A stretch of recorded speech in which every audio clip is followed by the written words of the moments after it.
This video combines Nicomachean Ethics Book 7 and also 10. Those are the focus of the last part of our discussion of Aristotle's Nicomachean Ethics. That is our last part of our discussion prior to our consideration of the critique of Aristotle by feminists. We'll look at that a little bit later. We'll be doing that in class. So let's proceed. Book 7 is about incontinence. And as I've already indicated a number of times in class, incontinence is the lack of the ability to keep sufficient control over oneself. In contemporary times, the term is used in advertisements for Depends undergarments and others because of issues of urinary incontinence. And you see more and more of these images on television because our population, a significant portion of our population, is growing older. And as they grow older, they have more difficulty with urinary incontinence. So there are various pads and things that people can purchase for that problem. But here we're talking about incontinence in the matter of moral philosophy. So incontinence is when you slip up, when you make a mistake. Not that you do it all the time, but it means a lack of continuity or a lack of stable and continuous ability to control oneself. And in other words, what is it about? It's about how it is that people who are otherwise pretty good occasionally screw up. How do they make bad choices? So the question is this then, first of all, is it about a lack of knowledge? For Aristotle, well, yes, it is. It's a lack of knowledge, and then also it's not a lack of knowledge. That is, it's the lack of an ability to bring to the forefront of our consciousness our knowledge and understanding, to bring it fully to bear when we're in a situation where we're practically doing things. That is, we're doing actions and making choices. So you may very well know that buying sugary cereals at the grocery store will increase the amount of sugar in your body, and maybe it'll affect your ability to concentrate. And eating a great deal of sugar is not good for you. You know this, but if you go grocery shopping when you're very hungry and you see a breakfast cereal that you've had before and it tastes good, then you'll grab it and put it in the cart thinking that it's good food for you. We're easily distracted and from our ability to fully understand what we do and understand the implications of it when we're hungry. So it's difficult at that time. And so there is a certain lack of knowledge, namely the knowledge is not brought to the forefront of our consciousness. If it were in the forefront of our consciousness, then we perhaps would not do it. We would not purchase that kind of cereal. Now, Aristotle thinks that this incontinence, or this lack of consistency, is, in a sense, a problem of knowledge. That is, we think about something and we make a wrong choice with regard to knowledge. And so he says we have the notion of a practical syllogism. Now, a syllogism is a form of argumentation for Aristotle, which we'll see in just a moment. And practical means that it has to do with action. So we're looking for a kind of reasoning or explanation of our action, and this can help us figure out what the right thing to do is.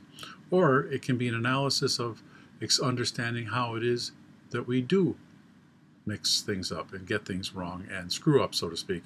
That is, what happens when we are incontinent with regard to our moral choices. For Aristotle, this can involve ignorance of the universal. So you may not understand, you may not know that what you're doing is stealing. Or you may not have that at the forefront of your consciousness. You may have the idea that because you work for so-and-so and he doesn't pay you enough money for the work that you do, you think you should be paid paid more money, paid in a fuller way somehow, and then you decide, well, then I suppose I should take some pencils or pens or something. So it could be that we really don't understand the universal and how it applies, and maybe it's because of the pressure on us. But we really don't understand the universal. We don't understand what it is to steal something. Maybe in these cases of office supplies and that sort of thing, then we don't really think that it counts as universal. So that's not really stealing. So there can be ignorance of the universal. You really don't know exactly what the activity is, or perhaps you don't know that stealing is wrong. in some sense. So there's also particular ignorance of the universal, and that is, in a particular case, you don't know what the universal is, what the universal law or rule is in this particular case. And again, we can be distracted by our wants and needs to misjudge things. There's also ignorance of the particular, so we may not know exactly what this particular thing is.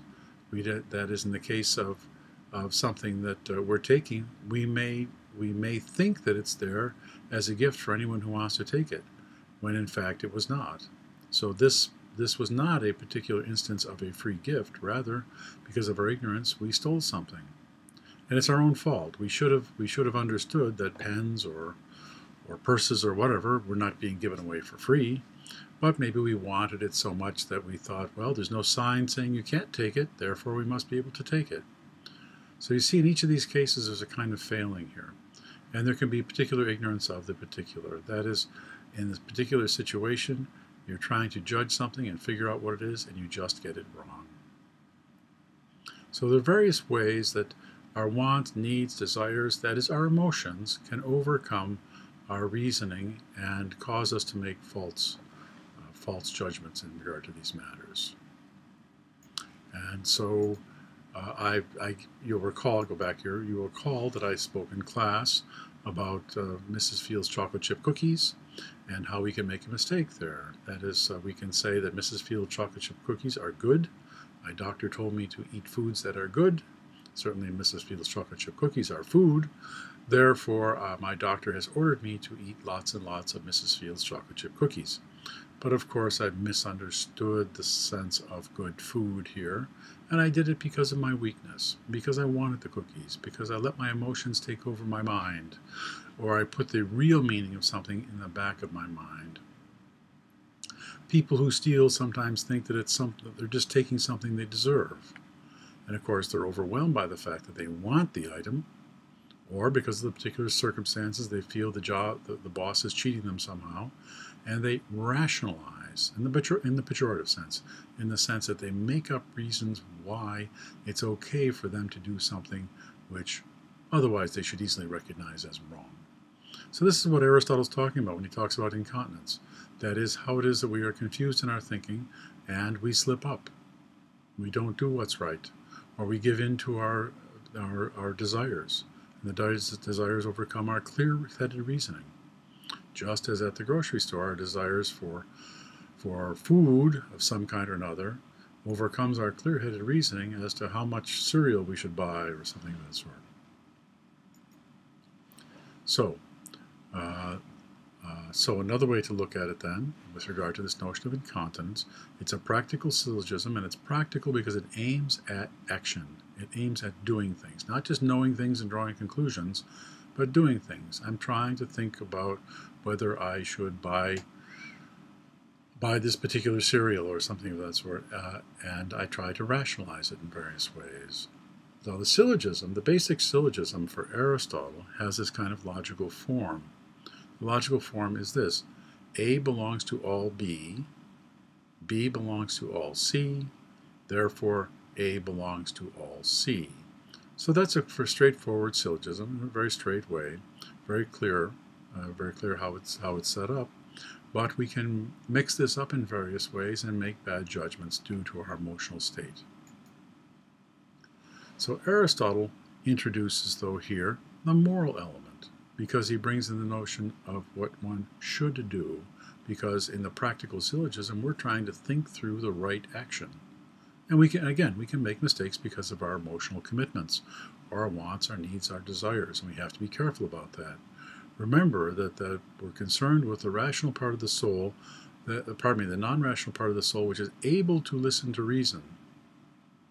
And so we're trying to let our reason be our guide to fulfilling ourselves properly and establishing virtue in ourselves and fulfilling ourselves as people who are seeking out happiness in a kind of ultimate way. We're seeking the fulfillment of ourselves as much as possible. So, I should always eat good food. Chocolate is good, and it certainly is food. Therefore, I should always eat chocolate. But of course, here there is an equivocation on the notions of good and food. good tasting as opposed to healthy and good for oneself. Reasoning in this way then plays a central role in all of our actions, but that reasoning can be disrupted by desires, needs, wants that distract us from realizing the truth, the real truth about what we're proposing to do. This, of course, is very common in advertising and in political speech. Consider the marketing of sugar-free cookies. Why, if they're making sugar-free cookies, would they put on the box, these are sugar-free cookies, and put it in large letters, that sort of thing? Well, maybe they have it. If you look at the ingredients, there's other substitutes there for sugar, but there's no sugar in those cookies. So if you buy sugar-free cookies, does this mean you're free to eat as many as you want? While if you had regular cookies that had sugar in them, you'd have to limit yourself. Marketing them as sugar-free cookies makes them more acceptable to us under the notion of, well, eating too much sugar is bad for me, therefore maybe I should refrain. But if I buy the sugar-free cookies, I can eat the entire box, and it won't be bad for me. Or the notion of ice cream that has no sugar added.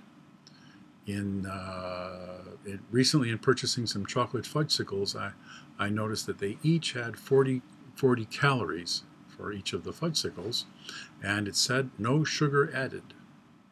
Well, no sugar added means this certainly must be better for me because it doesn't add any extra sugar. So it's another marketing ploy in that sense. The marketing makes it more enticing to you. It gives you permission because you're not doing something detrimental to yourself, or at least you're led to believe that.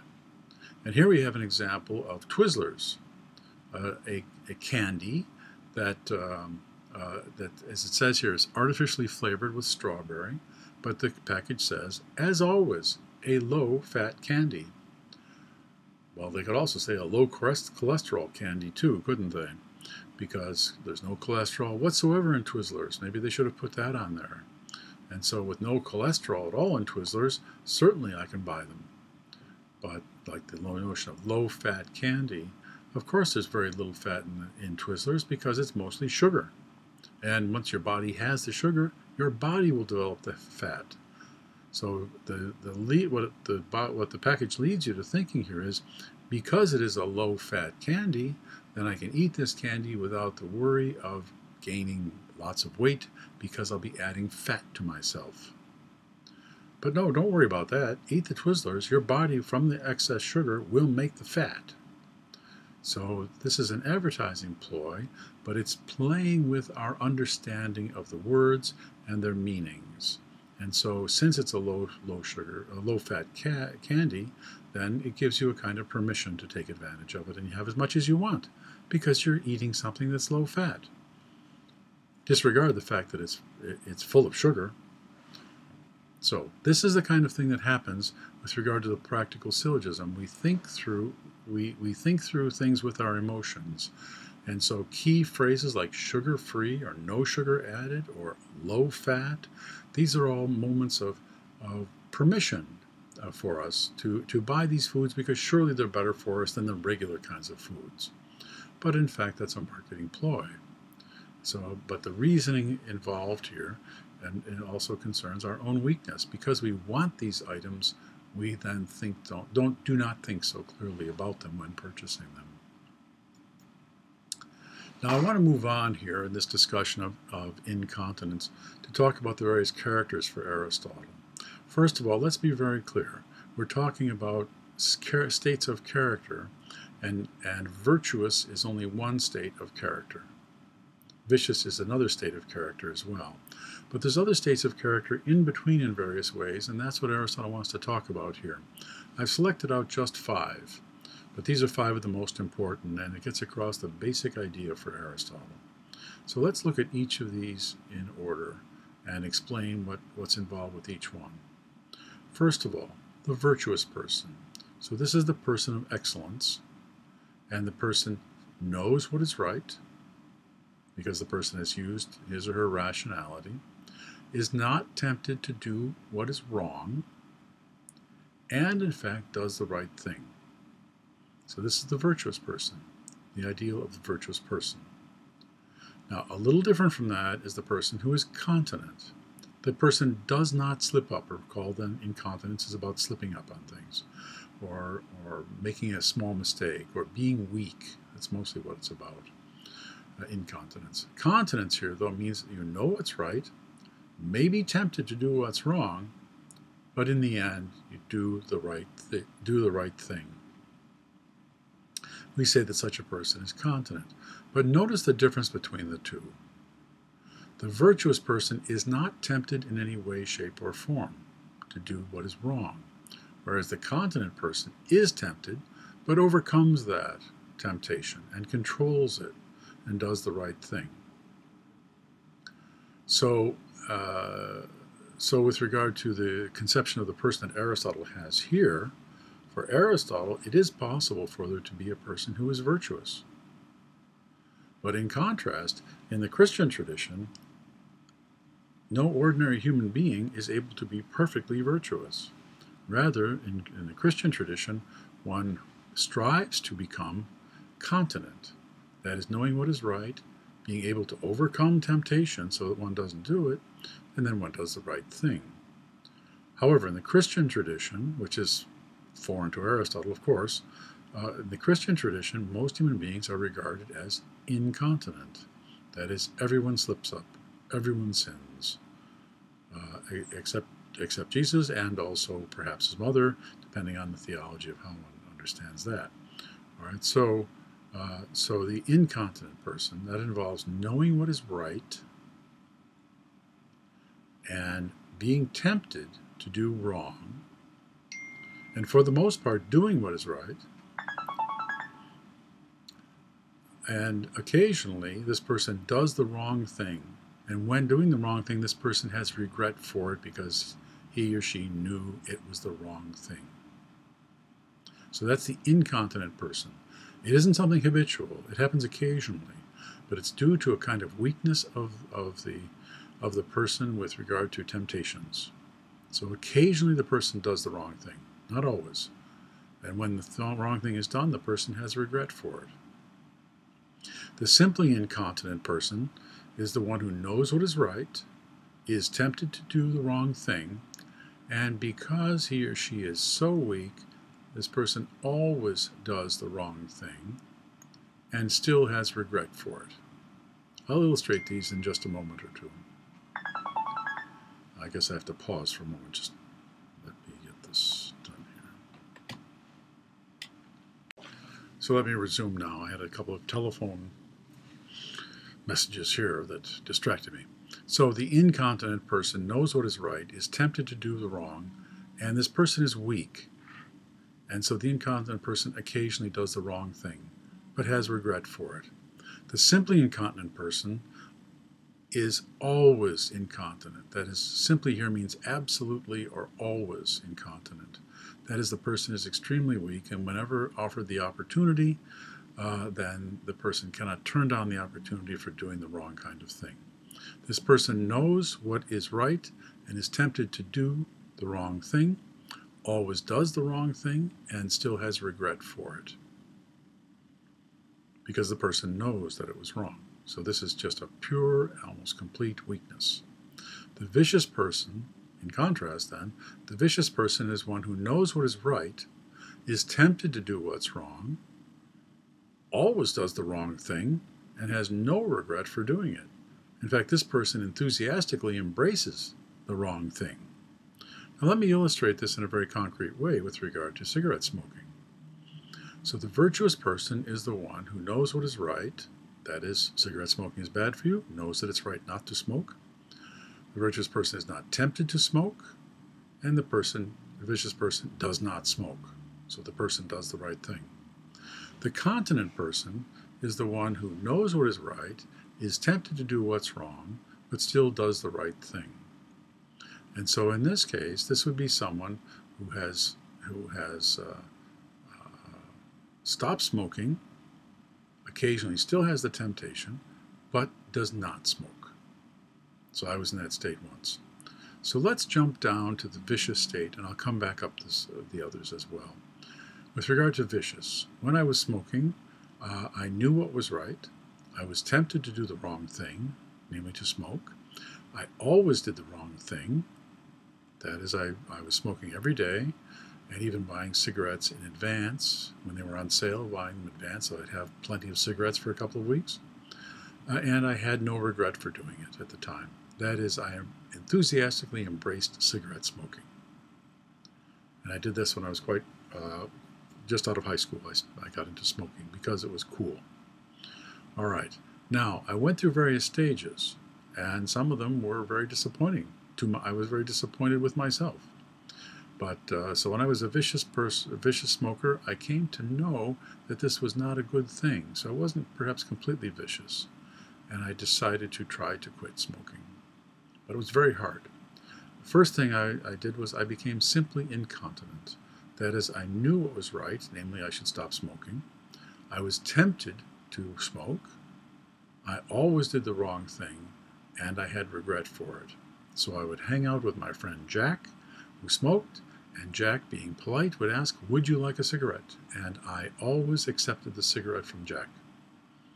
I regretted doing it because I was so weak, but I was still addicted to cigarette smoking. I then moved to another stage later, and that is I became incontinent. That is, I knew what was right.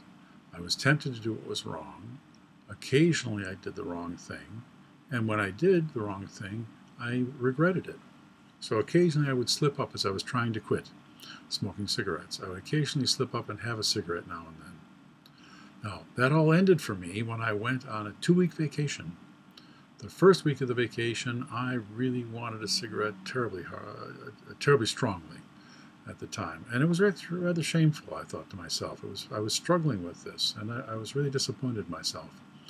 The second week, though, it changed.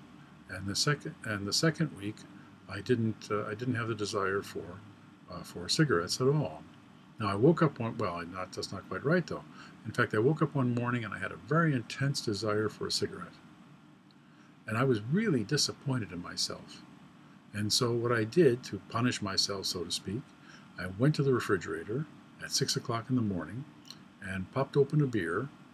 And then I also cut myself a piece of cake and put some ice cream in a bowl for myself. So for breakfast, I had a beer with cake and ice cream, and it tasted terrible. But I was disgusted with myself about wanting a cigarette. And I said, well, try this instead. At least it isn't a cigarette. And finally, though, after 2 weeks, I was able to quit. Now, it took 15 years later, that was back when I was 25. 15 years later, then I found at one time that I had a very intense desire for a cigarette. I could smell it and still taste it and remember it. I was really shocked that my brain could still remember this. But that meant that I was just a continent person because I was still tempted. I remember being in Paris, and it was a dark and stormy evening, and it was a kind of existentialist moment, and it just seemed the right thing to do as I could smell the cigarette from the people next to me. I came very close to buying cigarettes. I didn't do it, but it was very close, and I was really quite shocked at how weak I still was that I would be tempted. Now, I finally made it to the point of being virtuous, and that is I don't have any desire whatsoever for a cigarette. When I smell cigarette smoke, it doesn't strike me as anything positive, although I still do remember what it was like to smoke and the rush that one gets from a cup of coffee and a cigarette first thing in the morning. I remember that, but it's no temptation to me at all anymore. So, enough of that. All right, move on. Now, why is intemperance worse than incontinence? Now, the reason I pose that question is I want to be sure that these words are disambiguated. That is, you don't regard these words as saying the same sort of thing, but understand how different they are. Intemperance is a lack of moderation, and it is a vice. Incontinence is a weakness of the human person with regard to various choices for what's good and right for that person. So the incontinent person is weak and appears to be worse off because he's weak, while the intemperate person seems to be strong and enthusiastic about his desires, and so he seems to be more powerful and more in control. But that's only seeming, because the intemperate person is doing something bad to himself, say with cigarette smoking without any regrets and smoking a great deal. Whereas the incontinent person is on the right track, knows what is right, and strives toward it, and for the most part attains it. So notice this then. Intemperance is a vice. Incontinence is a state of character that is weak and sometimes involves slipping up and doing the wrong thing. Whereas the intemperate person always enthusiastically pursues what is wrong.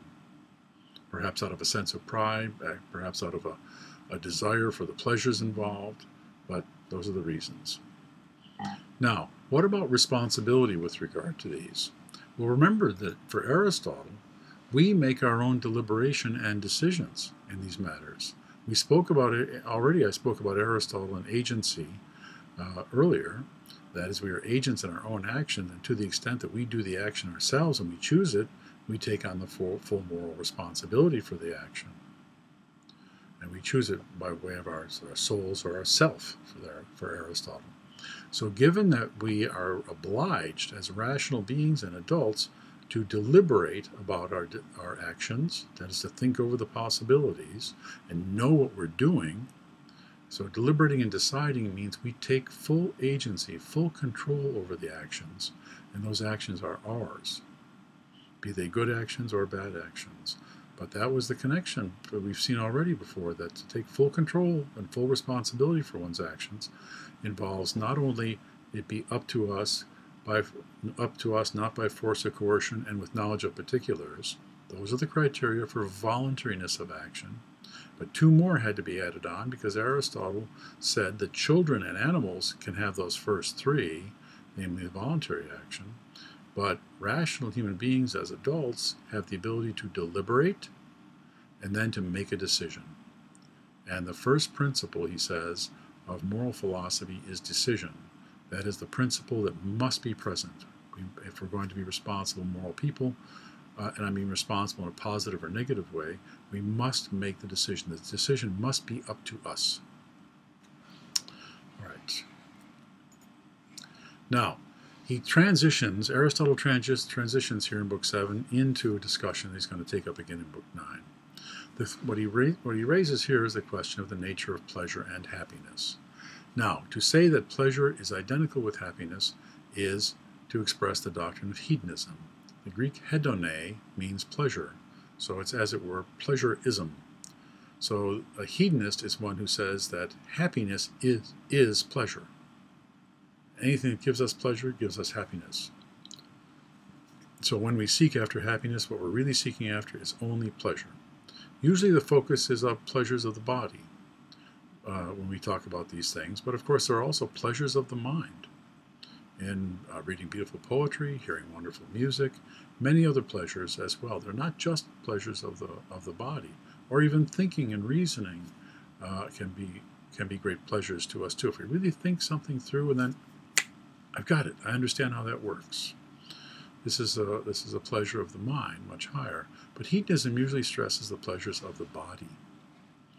Now, he doesn't give much of a discussion of it here, but he just prepares the way for what he says in Book 10. In Book 10, what we're going to focus on in the next few slides is the notion of pleasure and the notion of real human happiness according to Aristotle.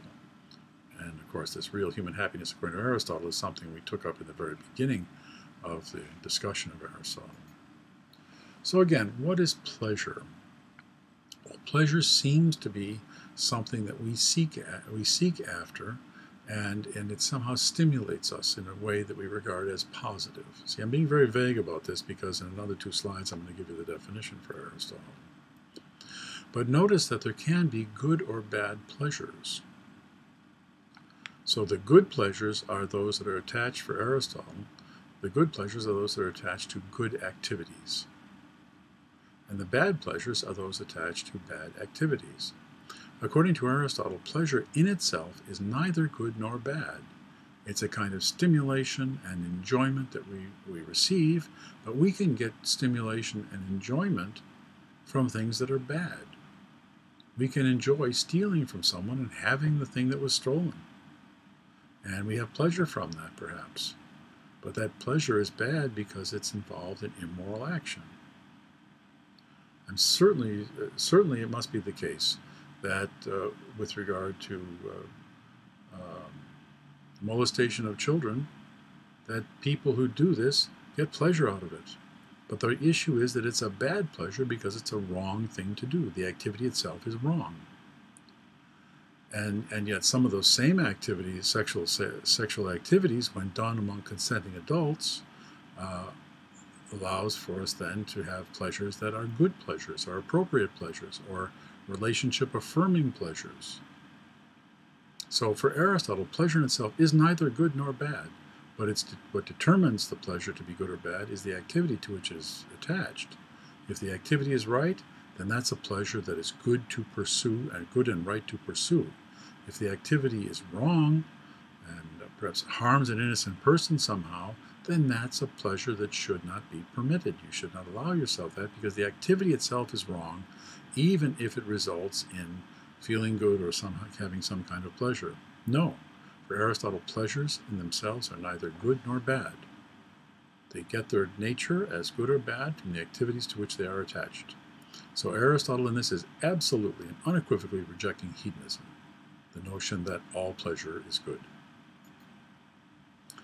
Now, as I said, for Aristotle, pleasure arises in the context of an activity, but it is not itself an activity. Pleasure is consequent upon an activity. We do something, we play basketball, and then we get the pleasure of playing basketball. So that's consequent upon some activity, or we have to complete a job of some kind, and we do the job and we complete the job. Then we have the pleasure that we have pleasure in feeling that we have completed the job that we've done. So pleasure then plays the role as the culmination of an activity. When we do what's right in a difficult circumstance, we get the pleasure of realizing that it was difficult, but we did the right thing. Now, here's Aristotle's statement on pleasure that I want to go through with you in considerable detail. So let me read this out. Why does everyone desire pleasure? This helps us understand what pleasure is, but why does everyone desire pleasure? He writes, we might think it is because everyone also aims at being alive. This is extremely important for Aristotle.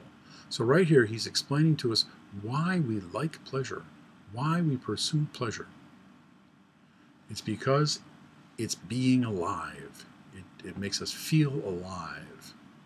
Living is he goes on, living is a type of activity, and each of us is active toward the objects he likes most, in the ways he likes most. The musician, for instance, activates his hearing in hearing melodies. The lover of learning activates his thought in thinking about objects of study, and so on for each of the others. Pleasure completes these activities and hence completes life, which they desire. So pleasure is a completion of an activity. So when the musician plays, the musician wants to hear the melodies and gets pleasure out of the melodies properly accomplished. And so pleasure is the completion, and pleasure draws us into the activities. It entices us into activities, but of course we have to be sure that we have the right activities. So pleasure is a completion of activities of life, and we desire activities of life. So Aristotle goes on then, it is reasonable then that they also aim at pleasure, since it completes each person's life for him, and life is choice-worthy. Close quote.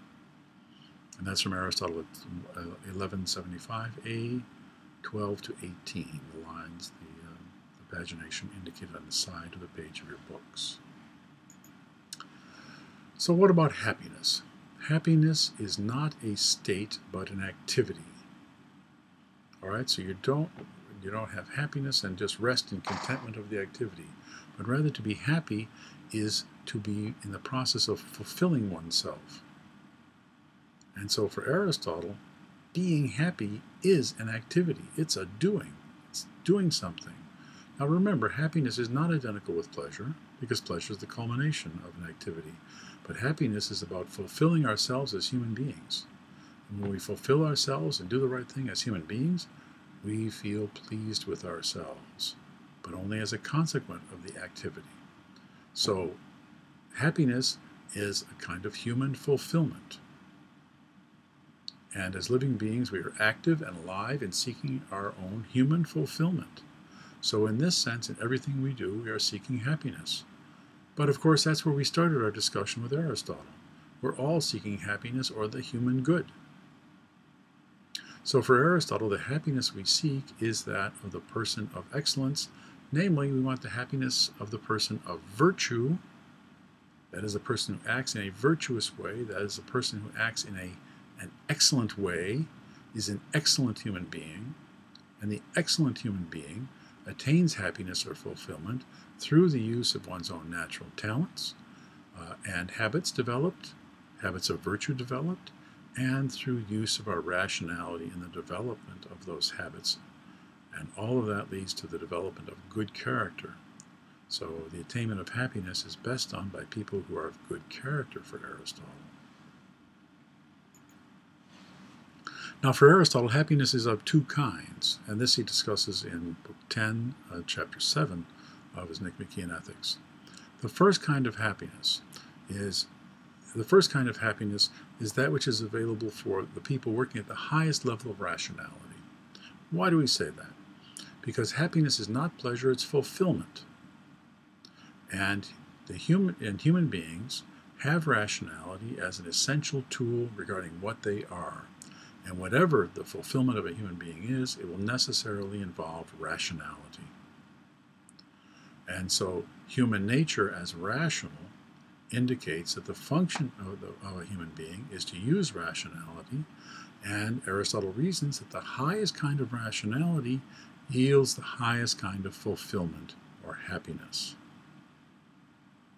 So the activity of reason in theoretical or contemplative study, we're using rationality at the very highest level, this is the highest possible fulfillment for human beings.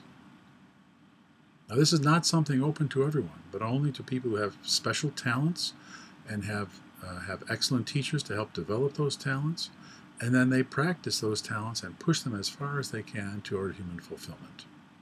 So this, for Aristotle, this is a small group because it involves intellectual excellences, that is reason at the very highest level. So that's the highest kind of happiness in Aristotle, but there's another kind of happiness that's also for the good citizens. And I regard myself not as the first, but rather the second. That is a person who seeks to be a good citizen.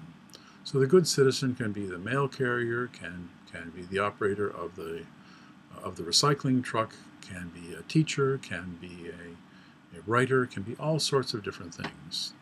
A person of the second kind of happiness can be. But the key is that they are good citizens. And not only do they have virtue in their own souls, but they also have virtue in the context of society. Perhaps they don't have the highest kind of excellence because they do not have the highest kind of rationality in which to manifest themselves. Human beings vary with regard to intellectual talents. They also vary with regard to the opportunities for teachers and also for the socioeconomic resources for the development of their own education. So this highest part, this second level here is excellence for Aristotle because it's the realization of virtue in practical things in the world, in society. But it's second best because it doesn't attain to the highest level open to human beings, that is an extremely high level of rationality involving the intellectual virtues. So both are kinds of happiness, but given Aristotle's definition of the human being, that the human being's function is to use reason in the attainment of fulfillment, then it follows on Aristotle's reasoning that the highest kind of happiness available is available through reasoning at the highest level. The second highest kind is through good moral action, good habitual moral action, again guided by reason but not high intellectual excellence, this kind of good citizenship that's available to all human beings. So, given this, the questions arise, is Aristotle an elitist? Answer is yes, he's an elitist. But he gives good grounds for it. The people who have higher intellectual ability and achieve more then are fulfilling themselves more than others do. And this may be only because they had educational opportunities or to manifest their own natural talents. But still, they have the highest kind of fulfillment according to the definition of a human being as a rational being, seeking happiness and fulfillment. This is, in a sense, a meritocracy then. That is, the people who merit this the most, attain the most amount of happiness. And they merit it through their own hard work and the use of their talents to the extent that they can. Aristotle's ethics, then, is perhaps somewhat confusing, both a virtue ethics and a eudaimonistic ethics. Virtue ethics because it stresses habits and the contextualization of these habits in a society, but also eudaimonistic ethics because it aims toward happiness. Eudaimonia is the Greek word for happiness, and eu means well, and daimon means spirit, so eudaimonia means a kind of well-spiritedness. But well-spiritedness is brought about, this well-spiritedness that we call happiness, is brought about, best according to Aristotle, through the establishment of virtue in the soul. So in contemporary philosophy, we can talk about a kind of virtue ethics, and that puts people in good order and right action, or we could talk about an ethics of happiness that determines what the highest kind of happiness is, and we figure out how to pursue it. And so that does it for our discussions of Aristotle's Nicomachean Ethics, books 1 through 3, 5, 6, 7, and 10. I think this is quite enough. We'll be discussing these in class, and also, though, after this, we will be looking at the feminist critique of Aristotle. I think you'll find that quite interesting. So that's all for now.